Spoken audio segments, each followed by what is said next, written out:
Ah oui. Et oui, bah c'était oui. le 17e festival Rendez-vous with French Cinema organisé par Unifrance, qui, vous le savez, est l'organisme chargé de promouvoir le cinéma français à travers le monde. Après avoir suivi l'équipe d'Intouchables hier, aujourd'hui, Frédéric Muraroto a suivi l'aventure américaine de Tahar Rahim, de Benoît Jacot et de Muriel Coulin pour 17 filles reportage.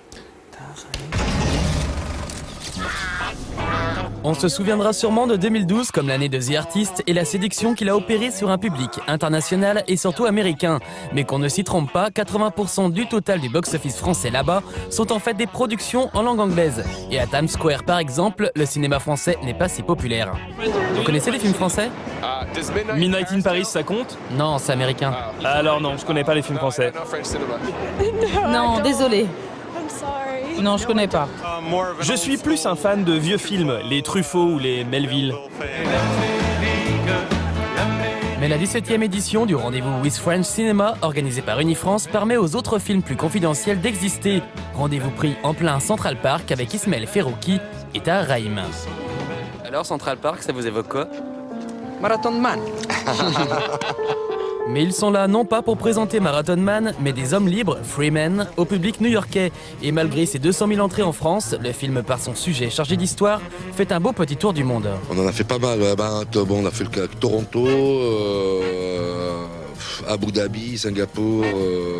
Et puis surtout, il fait une vingtaine de festivals aux États-Unis. Je sais que la semaine dernière, il était à Atlanta, et puis dans 2 semaines, on doit être à Seattle. Et puis le fait d'être distribué ici, on est très content parce que c'est quand même pas simple. Il n'y a pas énormément de films, mais peut-être de plus en plus en ce moment.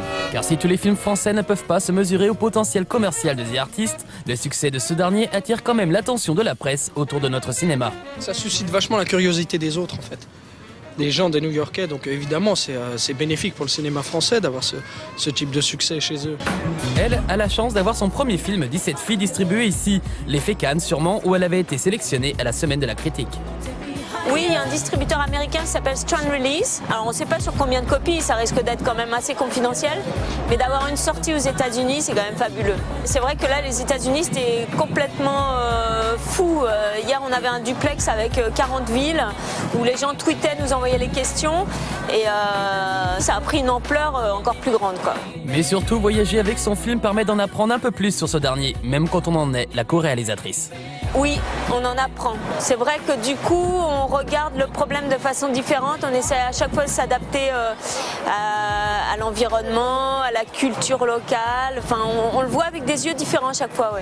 Benoît Jacot, lui, est venu défendre cette année son nouveau film, Les Adieux à la Reine. Et il tient à garder la spécificité qui fait son succès auprès des cinéphiles, être français. Vous avez choisi de parler dans quelle langue?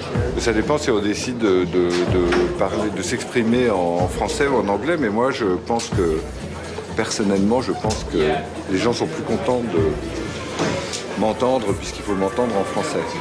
Mais c'est une idée. Tout à fait d'accord. Vous êtes d'accord? Non, plutôt que de parler dans un anglais plus ou moins boiteux, ils viennent voir des films français. Et bonsoir. Les Adieux à la Reine, un film fait pour plaire au public américain. Le sujet, Marie-Antoinette en fait un atout indéniable pour sa carrière à l'étranger. C'est mieux que le film avec Kirsten Dunst.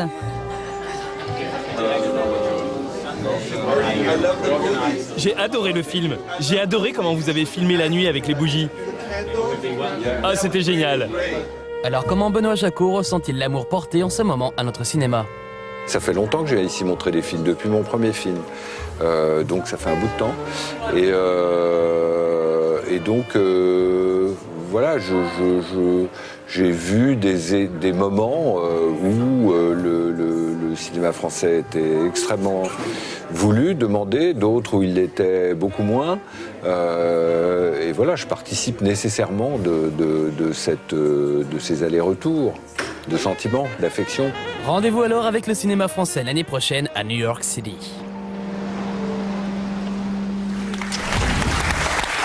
Géraldine, Stéphano, vous restez avec nous.